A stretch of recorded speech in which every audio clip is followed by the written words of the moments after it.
നമസ്കാരം, എല്ലാവർക്കും പ്രവാസി മലയാളിയിലേക്ക് സ്വാഗതം. UAE-യിലെ വിനോദസഞ്ചാര കേന്ദ്രങ്ങൾ സന്ദർശിക്കാൻ നിരവധി പേരാണ് ഓരോ വർഷവും ഒഴുകിയെത്തുന്നത്.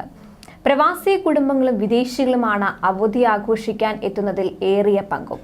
എന്നാൽ അവധി ആഘോഷത്തിനായി എത്തുമ്പോൾ വിനോദസഞ്ചാര കേന്ദ്രങ്ങളിൽ മതിയായ സുരക്ഷയുണ്ടോ എന്ന് പരിശോധിക്കേണ്ടത് വളരെ അത്യാവശ്യമാണ്. ഇത് ശ്രദ്ധിച്ചില്ലെങ്കിൽ ചിലപ്പോൾ ജീവൻ തന്നെ അപകടത്തിലാവാം. അത്തരത്തിലുള്ള സംഭവങ്ങൾ ഉണ്ടായതുകൊണ്ടാണ് ഇപ്പോൾ ഈ വാർത്ത നിങ്ങളുമായി പങ്കുവെക്കേണ്ട അവസ്ഥ വന്നത്. അതിന്റെ ഉദാഹരണമായിരുന്നു മലയാളികളുടെ മരണത്തിനിടയാക്കിയ ഖോർഫക്കാൻ ബോട്ട് അപകടം. ഇതിന് കാരണം നിയമലംഘനമാണെന്ന അന്വേഷണത്തിൽ തെളിഞ്ഞതായി ഷാർജ പോലീസും അറിയിച്ചിരുന്നു. എന്നാൽ കഴിഞ്ഞ ദിവസം ഖോർഫക്കാനിൽ തന്നെ ഉല്ലാസ ബോട്ടുകൾ മറിഞ്ഞുണ്ടായ അപകടത്തിൽപ്പെട്ടത് ഇന്ത്യൻ കുടുംബമാണ്. ഈ ബോട്ടിന്റെ ഡ്രൈവർമാരിൽ ഒരാൾ കണ്ണൂർ അഴീക്കോട് സ്വദേശി പ്രദീപാണ്. 10 പേർക്ക് വരെ ഒരേ സമയം കയറാവുന്ന അമേരിക്കൻ എഞ്ചിനുള്ള കരുത്തുറ്റ ഫൈബർ ബോട്ടായിരുന്നു പ്രദീപ് ഓടിച്ചിരുന്നത്. എന്നാൽ ശനിയാഴ്ച ഉച്ചയ്ക്ക് ഷാർക്ക് ദ്വീപിന് സമീപമാണ് ശക്തമായ കാറ്റിൽപ്പെട്ട് ഈ ബോട്ട് മുങ്ങുന്നത്. അതിന്റെ നടുക്കുന്ന ഓർമ്മകളിലാണ് ഈ 60-കാരൻ. കഴിഞ്ഞ 30 വർഷമായി ഖോർഫക്കാനിൽ ഉല്ലാസ ബോട്ട് ഡ്രൈവറായി ജോലി ചെയ്യുന്ന ഇദ്ദേഹം ആദ്യമായാണ് ഇത്തരത്തിലൊരു അപകടം മുഖാമുഖം നേരിടുന്നത്. അപകട സമയത്തെ യാത്രക്കാരുടെ ആ നിലവിളി ഇപ്പോഴും മറക്കാനാവാതെ തന്നെയുണ്ട്. ഭാര്യയും ഭർത്താവും 2 കുട്ടികളും അടങ്ങുന്ന തമിഴ് കുടുംബമായിരുന്നു ബോട്ടിലുണ്ടായിരുന്നത്. പതിവായി അവധി ദിവസങ്ങളിൽ ബോട്ട് യാത്രയ്ക്ക് ഇവരെത്തുന്നവരുമാണ്.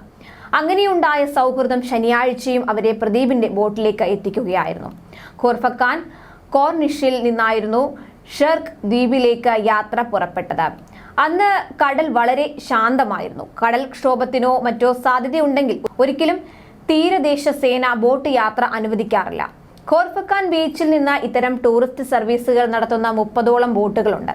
ഇതുപോലുള്ള മറ്റൊരു ബോട്ട് പ്രദീപിന്റെ ബോട്ടിന്റെ തൊട്ടു പിന്നിൽ യാത്ര ചെയ്യുന്നുമുണ്ടായിരുന്നു. പഞ്ചാബ് സ്വദേശികളായ 3 യാത്രക്കാരും 2 ജീവനക്കാരുമാണ് ആ ബോട്ടിൽ ഉണ്ടായിരുന്നത്. എന്നാൽ പെട്ടെന്ന് ശക്തമായ കാറ്റടിക്കുകയും കടലിൽ ചുഴലി പ്രത്യക്ഷപ്പെടുകയും അതിൽ 2 ബോട്ടുകളും പെടുകയുമായിരുന്നു.